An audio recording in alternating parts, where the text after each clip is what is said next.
Rabbal Alamin. Kembali di pagi hari ini kita akan melanjutkan pembahasan kita dari kitab Matan Aqidatul Awam yang alhamdulillah pada pertemuan yang lalu sudah kita bahas tentang sifat-sifat jaiz bagi para nabi dan rasul, yaitu khafiful marad, yaitu sakit yang tidak mengurangi kemuliaan mereka. Jadi para nabi juga bisa sakit, tapi sakitnya tidak mengurangi kemuliaan mereka. Kemudian di matan selanjutnya dikatakan ismatuhum kasairil malaikah wajibatun wa fadhalu al malaikah. Ismatuhum, kemaksuman mereka, yaitu maksudnya para nabi, karena ini masih berbicara tentang bab nabi. Ismatuhum, kemaksuman mereka, kasairil malaikah, seperti yaitu para malaikat lainnya, yaitu seperti para malaikat. Jadi nabi itu maksum seperti para malaikat. Apa arti maksum? Maksum ini artinya mendapat penjagaan dari Allah dari perbuatan-perbuatan yang dosa atau maksiat. Tidak mungkin para nabi itu terkena kemaksiatan, karena ini maksum. Sementara kita tidak ada yang maksum. Maka kalau kita terjatuh pada kemaksiatan atau terjatuh pada perbuatan dosa, itu hal yang biasa. Yang nggak biasa itu terjatuh pada kemaksiatan, terjatuh pada perbuatan dosa, tapi tidak taubat-taubat. Nah itu namanya tidak terbiasa. Makanya definisi orang bertakwa itu tidak ada yang mengatakan orang yang bertakwa itu adalah orang yang tidak pernah dosa. Karena tidak. Kalau ketakwaan itu tidak pernah berbuat dosa, saya rasa nggak ada yang bertakwa. Semuanya pasti pernah berbuat dosa. Kullukum khata'un wa khairul khata'ina at-tawwabun. Kalian semua pasti pernah berbuat dosa. Tetapi sebaik-baik orang yang berbuat dosa adalah at-tawwabun, yang kembali bertaubat kepada Allah Subhanahu wa taala. Sementara para nabi seperti malaikat. Ismatuhum kasairil malaikah. Wajibatun, tentunya ini merupakan hal yang wajib. Wa fadhalul malaikah, bahkan para nabi itu melebihi para malaikat. Nah, nanti kita akan bahas bagi kemuliaan, lebih mulia mana para nabi atau para malaikat. Setelah itu nanti lebih mana kemuliaannya para kekasih Allah, orang-orang yang bertakwa dengan para malaikat. Nah, ini nanti ada ada pembahasan kita di bab malaikat nanti.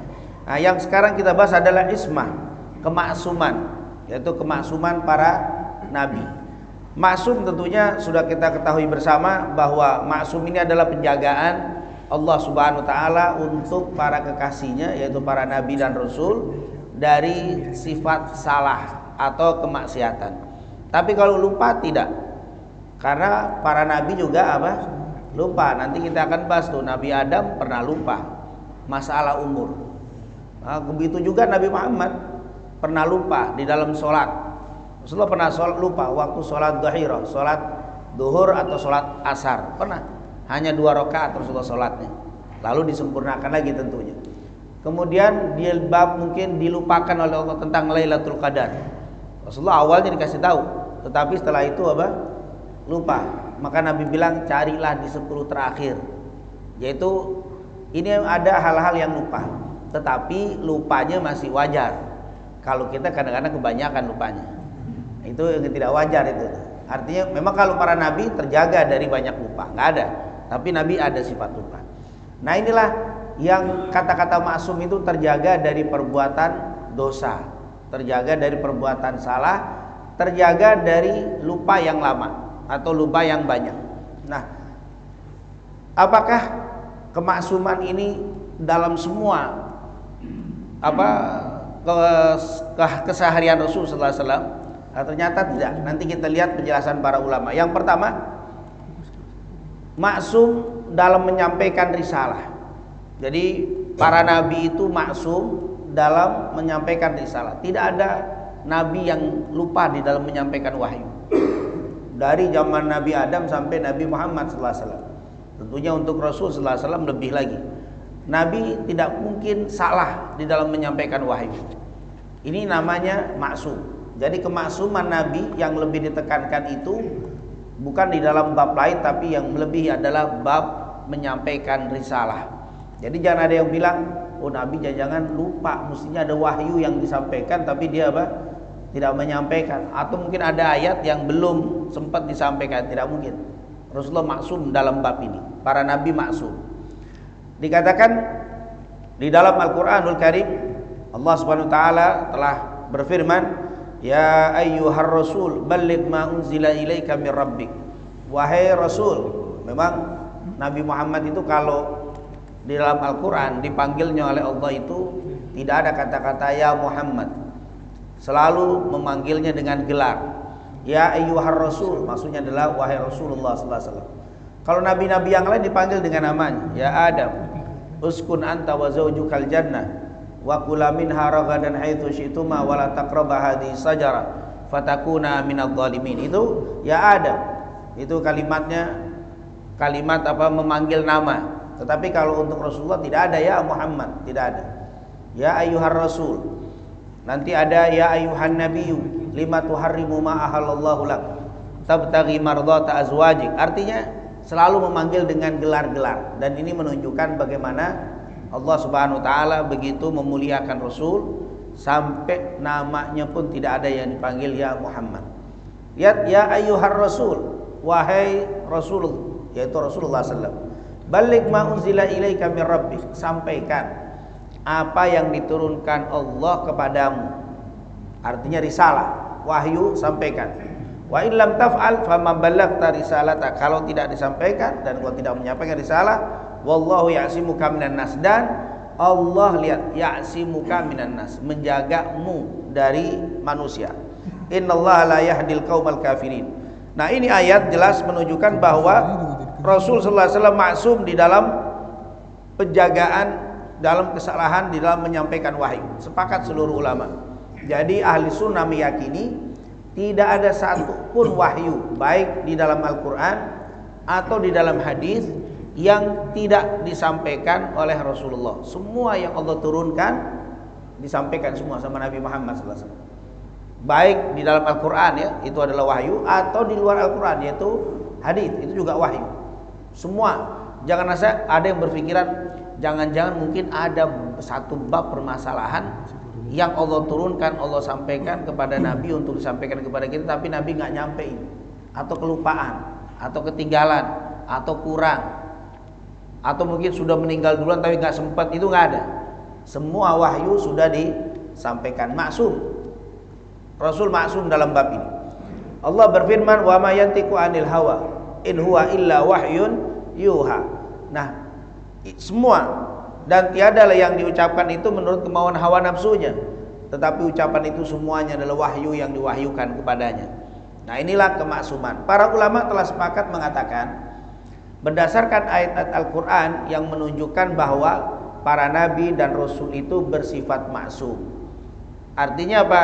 Tidak mengurangi, tidak menambah, dan tidak menyembunyikan di dalam menyampaikan risalah dari Allah Subhanahu wa ta'ala. Inilah kata-kata maksum. Jadi maksum maksudnya dalam penyampaian wahyu. Nah, ismatuhum, yaitu kemaksuman mereka, kal malaika atau kasairil malaika, yaitu maksum. Begitu juga malaikat, di dalam menyampaikan perintah Allah tidak ada yang disembunyikan, tidak ada yang dikurangi, tidak ada yang ditambah. Itu adalah maksum. Bab ini disampaikan oleh Ibnu Taimiyah dalam kitab Majmu' Fatawa di jilid ketiga di halaman 18. Dan ini merupakan kesepakatan, tidak ada perbedaan di antara para ulama. Kemudian yang kedua, dalam segi kemanusiaan, apakah ada sifat maksum? Iya. Yang pertama, maksum dari dosa besar. Jadi dalam segi kerisalahan, sekali lagi sepakat, itu adalah maksum. Dari segi manusia, dari segi sifat manusia Rasulullah SAW, maka ada dua. Yang pertama, maksum dari dosa besar. Jadi tidak ada nabi, baik nabi, rasul, apalagi rasul sallallahu alaihi wasallam melakukan dosa besar. Tidak ada. Itu maksum, para nabi terjaga dari perbuatan dosa-dosa besar. Dikatakan oleh para ulama, amma kabairud dzunub, adapun dosa-dosa besar, dikatakan fala tasduru minal anbiya abada. Tidak pernah terjadi, tidak pernah ada yang disandarkan kepada para nabi selamanya. Dari zaman Nabi Adam sampai Nabi Isa sampai Nabi Muhammad tidak ada perbuatan dosa pernah dilakukan, yaitu dosa besar yang dilakukan oleh para nabi. Ini merupakan hal yang sudah disepakati oleh para ulama. Wahum ma'sumuna minal kabair. Mereka semua terjaga, para nabi semua terjaga dari dosa-dosa besar. Sawa'un baik qabla bi'tsatihim, baik sebelum mereka diutus menjadi nabi dan rasul, apalagi yang setelahnya. Jadi sebelum jadi nabi, sebelum jadi rasul, para nabi itu terjaga. Nggak ada nabi yang pernah melakukan dosa besar sebelum, apalagi setelah jadi nabi. Misalkan Nabi Muhammad dari 0 tahun sampai 40, nggak ada yang melakukan dosa besar. Begitu juga para nabi semuanya. Kan nabi itu lahir nggak langsung jadi nabi, umur sekian, rata-rata umur 40 tahun. Setelah 40 tahun Nabi Nuh dalam periode 40 tahun. Kemudian para nabi, Nabi Ibrahim, Nabi Musa, itu 40 tahun baru jadi nabi. Intinya tidak ada nabi atau rasul yang pernah melakukan dosa besar sebelum, apalagi setelah menjadi nabi. Mereka maksum, mereka itu maksum, terjaga dari perbuatan dosa besar. Berkata Ibnu Taimiyah, innal qaula bi annal anbiya'a ma'sumun anil kaba'ir duna saghair huwa qaul aktsari ulama al-Islam. Itulah yang dikatakan innal qaula, sesungguhnya perkataan atau pendapat, bi annal anbiya'a, bahwa para nabi ma'sumun, terjaga, anil kaba'iri, terhadap dosa-dosa besar, duna saghair, di luar dosa kecil. Ternyata nanti para nabi itu nggak maksum dari dosa kecil, tapi dosa besar maksum.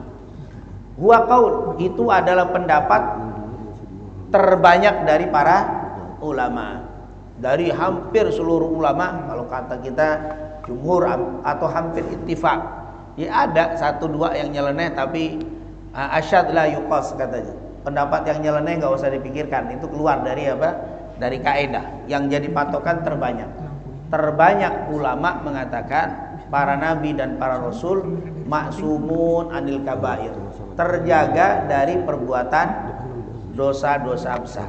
Alhamdulillah, inilah yang dikatakan oleh para ulama. Ini di Majmu' di jilid 4 halaman 319. Ini pendapat dari Ibnu Taimiyah dan seluruh ulama, yaitu yang mengatakan para nabi itu maksum dari dosa-dosa besar. Berarti dapat 2 sudah kita. Yang pertama dari segi risalah, dari segi wahyu sepakat. Tidak ada sedikit pun keraguan bahwa rasul, nabi semua itu maksum.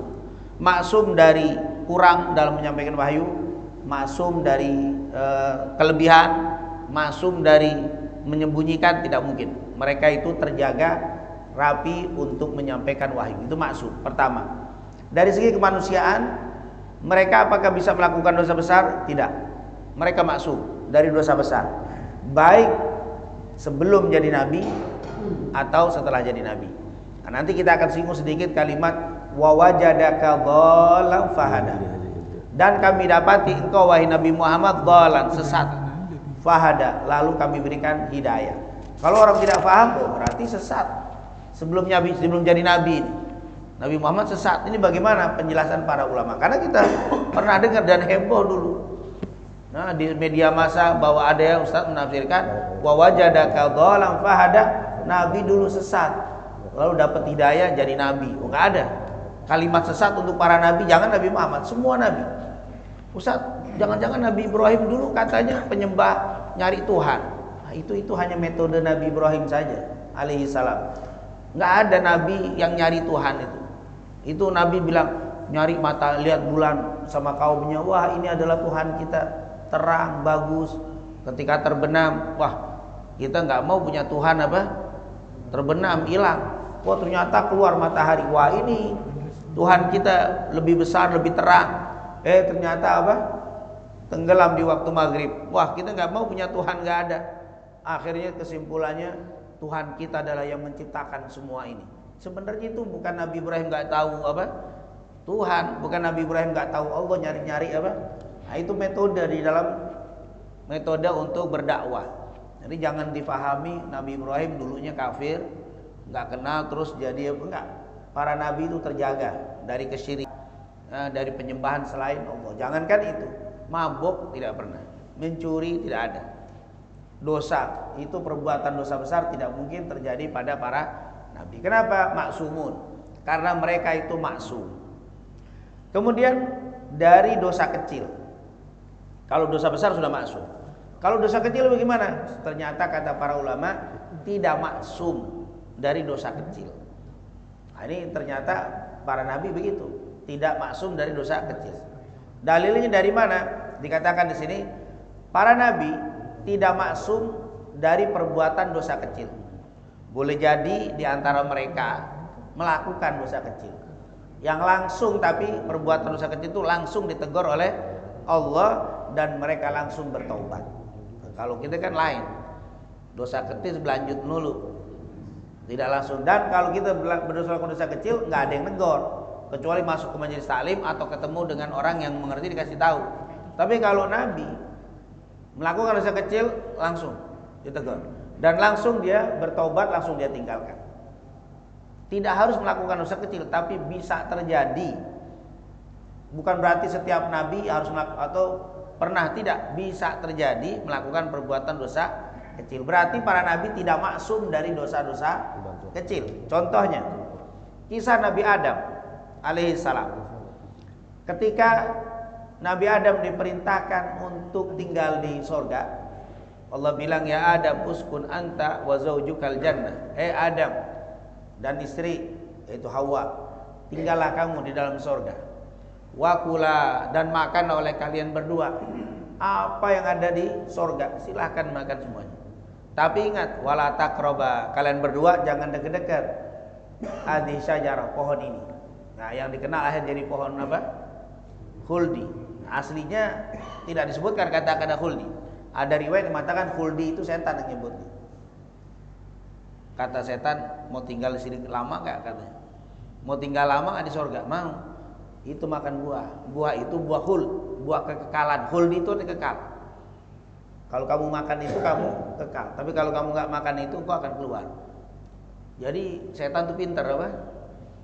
Memutar balik kan apa? Fakta yang benar nih. Akhirnya tergoda dan dia makan. Lihat, dikatakan di situ fa'akala minha. Lalu mereka berdua makan dari buah itu. Itu kan melanggar itu. Itu melanggar aturan Allah dan dosa-dosa. Nah, tapi dosanya langsung selesai. Artinya dosa itu kecil.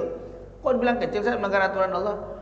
Kecil karena buahnya tidak haram. Karena di sorga tidak ada buah haram. Jangan-jangan ganja. Ya di sorga ganja halal. Di sorga tapi. Makanya Rasul menjanjikan siapa? Siapa yang suka minum khamr dan dia tidak bertobat sampai meninggal, nanti di yaumil qiyamah enggak dikasih khamr. Berarti di sono ada khamr juga. Tapi khamrnya aman. Apa? Surga. Jadi di surga itu tidak ada buah, apalagi yang haram tidak ada. Jadi ketika melanggar hanya melanggar aturan, bukan melanggar sesuatu. Kalau kita kan khamr haram, dilanggar. Sudah larangannya jelas, khamrnya berbahaya, efeknya berbagai macam apa? Makanya dihitung apa? Dosa yang sangat besar. Nah, ini dikatakan mereka berdua makan. Fabadat lahuma, maka terbukalah, nampaklah bagi mereka berdua apa? Auratnya. Nah, waktu makan langsung apa? Lepas itu pakaian yang mereka pakai. Lalu mereka tentunya watafiqa yaksifan, yaitu mereka menutupinya. Dalam riwayat nanti min warakil jannah, dari daun surga. Daun apa itu? Itulah ada yang mengatakan nanti kalau menafsirkan ini yaitu buah tin. Nah, buah tin, daunnya itu untuk nutupin aurat mereka berdua. Saat buah tin daunnya segini, iya di dunia. Buah tin daunnya kecil ya, pernah lihat buah tin itu kan? Daunnya kecil, tapi di akhirat nanti besar. Bahkan di dalam riwayat, tahu bidara, pohon bidara untuk mandi mayit itu. Daunnya kan kecil-kecil, buahnya pun kecil. Nanti di yaumil qiyamah kau lihat buah bidara seperti tampah. Artinya ada itu kalimat bidara, sidir. Makanya disebut sidratul muntaha, itu kata-kata sidir. Nah, sidir itu adalah pohon bidara, itu bahwa apa? Pohon bidara itu sidir. Nah, intinya ditutupi dengan daun. Makanya salah satu kemuliaan watini wazaitun itu salah satunya adalah penggunaan itu digunakan oleh Nabi Adam dan Hawa. Wa asa Adam, lihat, wa asa Adamu rabbahu. Lihat, dan Nabi Adam bermaksiat kepada Allah. Nah, ini ada kata itu maksiat. Maksiat itu melanggar aturan Allah, ini termasuk dosa. Berarti Nabi itu tidak lepas atau tidak maksum dari apa? Perbuatan dosa kecil. Nah, ini karena nanti kalau kita bilang wah ini bukan dosa, Allah sudah bilang wa asa Adamu rabbahu faghawa. Dan dikatakan di situ Nabi Adam durhaka atau melakukan perbuatan dosa kepada Allah dan sesatlah dia. Apa maaf dikatakan ini? Artinya salah, dalam bab itu salah. Nah, tapi kata-kata sesat jangan dibilang apa?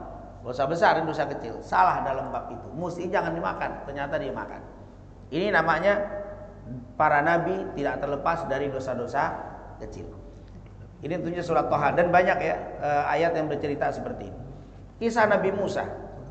Ini contoh beberapa kejadian yang terjadi kepada para nabi. Oh, ini tentunya ceritanya panjang. Intinya sekali waktu Nabi Musa lagi berjalan di waktu yang kosong, waktunya waktu orang istirahat atau waktu baik siang atau malam, pokoknya waktu istirahat. Nabi Musa lagi jalan di pasar, ada dua orang yang sedang berselisih. Satu dari kaumnya sendiri, yaitu yang satu Bani Israel, yang satu lagi dari kaum Fir'aun, yaitu kaum Kipti, orang Mesir. Terjadi perselisihan di antara mereka. Lalu Nabi Musa memisahkan mereka berdua, mendamaikan mereka berdua.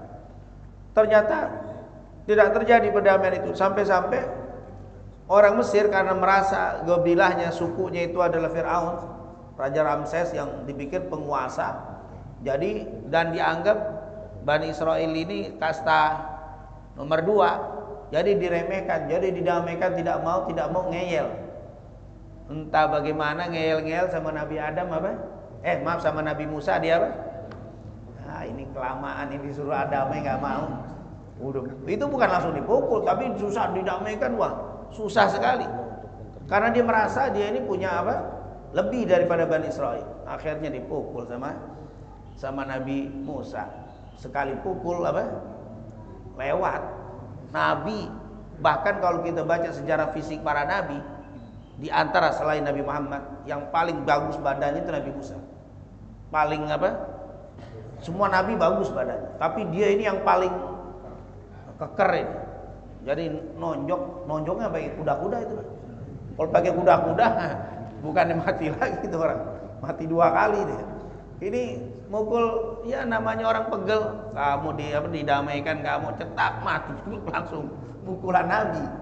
Karena semua nabi itu kuat. Nanti fisik para nabi itu tidak ada yang lemah. Fisik nabi itu kuat semuanya. Nah, dipukul meninggal. Langsung Nabi Musa tersadar. Ini sungguh perbuatan yang salah nih. Akhirnya qala rabbi inni zalamtu nafsi. Dia langsung beristighfar, ya Allah, saya telah mendolimi diri saya. Faghfirli, ya Allah ampuni aku. Kalau itu tidak perbuatan dosa, dia nggak mungkin minta Faghfirli. Berarti di sini ada salah di sini. Ada kemaksiatan, tapi kecil. Kenapa? Kita pun kalau kita dari awal kita gebuk itu orang. Baru diajak ngomong sudah ngomong, saya ningrat, dia jelata, itu selalu diangkat-angkat. Wah, ini bikin apa? Karena merasa kaumnya Firaun. Bani Israel emang zaman dulu di nomor 2 kan. Kasta rendah.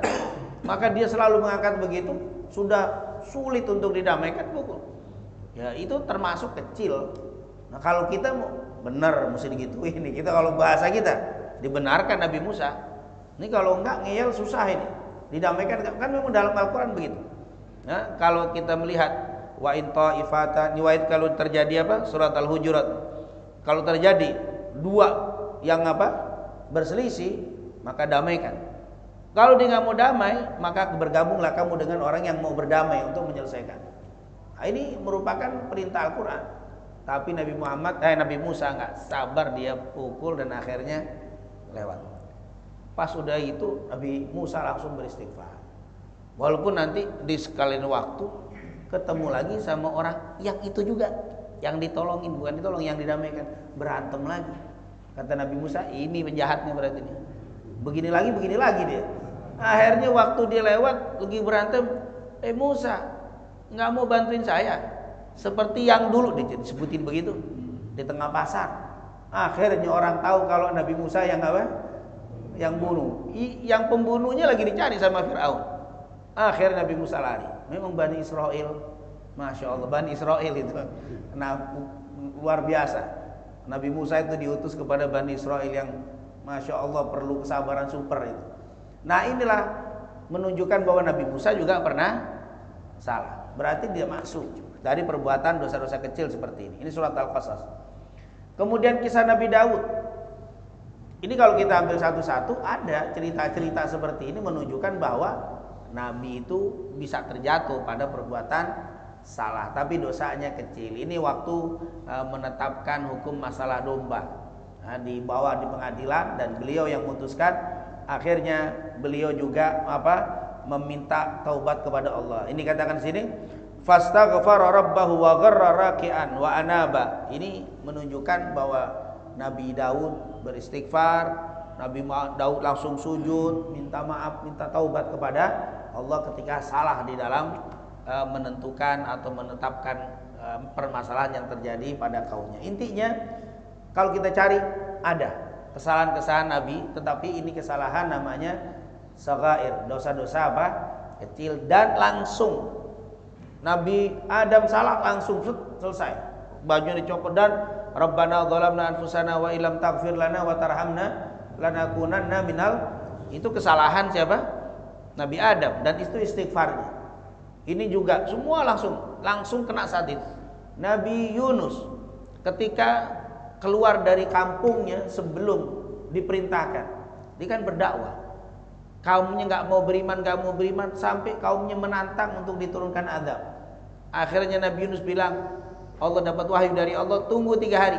3 hari akan turun azab kepada kalian. Sudah hari pertama itu hitam awan. Udah kelihatan tanda-tandanya. Nabi Yunus pergi, meninggalkan kaumnya. Salah itu. Belum diperintahkan pergi, dia pergi. Ya kalau kita hitungannya nggak salah dong. Udah tandanya udah kelihatan. Ngapain tinggal di situ, bakal kena juga. Tapi Nabi Yunus pergi. Akhirnya perahunya ditahan dan sampai dilempar, kemudian dimasukkan dalam ditelan di dalam ikan. Apa dia beristighfar? La ilaha illa anta subhanaka inni kuntu minadh dhalimin. Itu menunjukkan salah dia. Dibalikin lagi tuh ikan, melempar lagi ke kampungnya lagi. Balik ke kampungnya lagi. Ternyata kampung nggak jadi kena adab.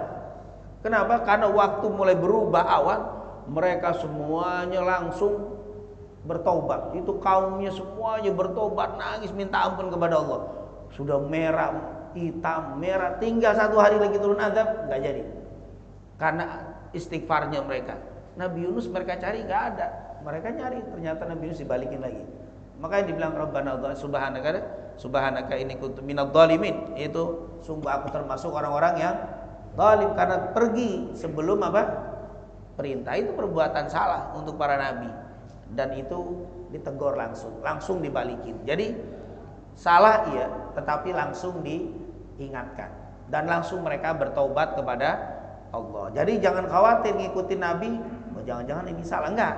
Karena kesalahan para nabi di saat itu juga diingatkan oleh Allah, saat itu juga beristighfar, saat itu juga ditinggalkan dan tidak melakukan lagi. Nah inilah kita kata-kata tidak maksum.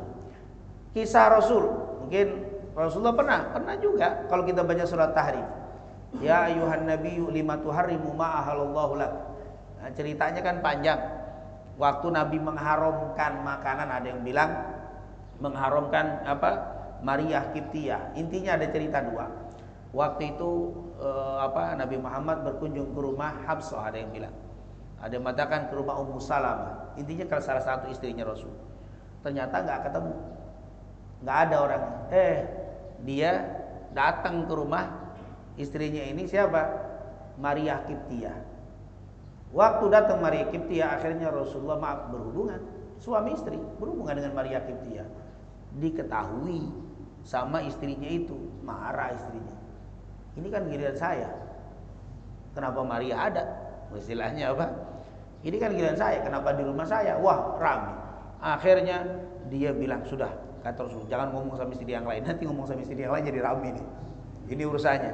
Maka enggak bisa begini-begini. Oh ya sudah, kalau begitu saya tidak akan berhubungan lagi sama Maria Kiptia. Akhirnya turun perintah, apa larangan? Hai Nabi, kenapa engkau haramkan apa yang karena mengharap keridhaan para istrimu? Rasulullah langsung dicopot atau dicabut lagi, ditarik lagi pembicaraannya. Ada yang berkaitan dengan makanan. Waktu itu Rasulullah SAW mendatangi salah satu istrinya, kemudian jamu. Terus setelah selesai, Rasulullah keluar. Ternyata di luar kamar sudah ada Aisyah dan Ummu Salamah. Dia bilang, kenapa lama sekali di rumah fulana, istrinya yang satu? Karena dijamu makanan begini. Terus coba makanan apa? Rasulullah mendekatkan mulutnya. Baunya nggak enak. Padahal baunya enak. Cuman istrinya ini sepakat sama istri yang satu lagi, bilang aja nggak, biar apa? Biar Nabi merasa nyesel makan di situ. Akhirnya dibilang nggak enak. Coba aja tanya si Ummu Salamah. Iya nggak enak. Padahal dua-dua udah kompak nih. Suami istri biasa. Ini bukan sesuatu yang apa? Lu jangan dituntut istrinya tukang bohong. Tidak. Ini adalah kecemburuan. Akhirnya Rasulullah bilang, oh kalau begitu saya haramkan untuk makan makanan itu. Akhirnya turun ayat, kenapa engkau haramkan apa yang halal, hanya mengharapkan ridho para istrimu. Artinya langsung ditegur oleh Allah Subhanahu wa taala. Artinya hal-hal seperti ini ada. Mungkin juga nanti cerita Abasa wa Tawalla. Nabi ketika sedang menjawab pertanyaan orang-orang musyrik, kafir, tokoh-tokoh kafir Mekah, tiba-tiba datang seorang buta namanya Abdullah bin Umi Maktum, sahabat buta, langsung menyetop, mematahkan pembicaraan Nabi. Ya Rasulullah, dia nanya, Nabi sedang berbicara. Nabi melihat ke Abdullah bin Maktum, mukanya agak cemberut, tidak senang dengan sikap beliau. Kenapa saya lagi bicara kamu apa? Motong pembicaraan saya. Nabi berpaling ke mukanya dalam keadaan cemberut. Turun ayat, Abasa wa tawalla an ja'ahul a'ma. Bermuka masam ketika seseorang datang kepadanya orang yang buta. Jadi bermuka masam dan berpaling. Melihat begitu, anja'ahul a'ma, ketika datang kepadanya orang buta, itu salah. Ditegur, tapi saat itu juga selesai. Nah, ini berarti menunjukkan bahwa para nabi tidak maksum dari dosa-dosa apa? Kecil. Tapi sekali dosa langsung ditegur, langsung bertaubat dan langsung ditinggalkan. Oleh karena itu, pertanyaannya, bukankah diperintahkan untuk mengikuti para nabi secara mutlak? Lalu bagaimana bisa mereka dapat terjatuh dalam kemaksiatan, dosa kecil? Kalau kita ikut ternyata dosa. Ketahuilah, yang pertama, semua dosa yang mereka lakukan langsung diungkap oleh Allah, tidak ada yang tersembunyi. Jadi tidak mungkin kesalahan yang berjalan terus lalu kita ikuti, tidak mungkin. Karena kejadian salah langsung ditegur, sehingga tidak sempat diikuti oleh kaumnya. Yang kedua, mereka segera bertaubat dan meninggalkan semua dosa. Tidak pernah dosa dua kali, kecil dua kali dilakukan, tidak pernah. Kalau kita kan sering. Makanya kata ulama, tasilud dunuba ilad dunubi wa tartaji darajal jinani wa fauzal abidi anasita annallaha akhraja adama minha ilad dunya bidan bin wahidi. Kalian ini suka melakukan dosa dari satu dosa, dosa lagi, dan berharap mau masuk surga di derajat yang tinggi. Anasita, apakah kamu lupa? Annallaha akhraja adama minha ilad dunya bidan bin wahidi. Nabi Adam itu dikeluarkan dari dosa karena satu kesalahan. Satu kesalahan dikeluarkan. Nah, kita pengen masuk surga dengan banyak kesalahan. Itu adalah apa? Diingatkan. Jadi para nabi nggak ada yang dua kali dosa. Sekali dosa itu selesai. Dan taubat ditinggalkan, tidak pernah dilakukan lagi. Jadi jangan khawatir ngikutin nabi ternyata ini salah. Nggak ada yang salah. Itu apa? Karena sudah selesai. Dan sebagai pelajaran bagi umatnya, ketika salah segera bertaubat. Ketika salah jangan langsung apa? Jangan ditunda, jangan diulang lagi. Seperti para nabi ketika melakukan kesalahan, ditegur, mereka taubat dan langsung ditinggalkan. Yang kedua, bukankah dosa walaupun kecil dapat mengurangi kesempurnaan iman? Kok para nabi terjadi? Lihat, mereka hanya sekali melakukan dosa. Yang mengurangi keimanan itu kalau dosa lagi, walaupun kecil itu mengurangi iman. Kedua, menjadi pengurang iman bila perbuatan dosa tidak diiringi dengan taubat. Tapi kalau kita teringat dengan taubat, tidak ada mengurangi iman. Ada seseorang yang melakukan dosa lalu bertaubat, taubatan nasuha, bukan hanya diampuni dosanya, tapi dicintai oleh Allah. Innallaha yuhibbut tawwabin.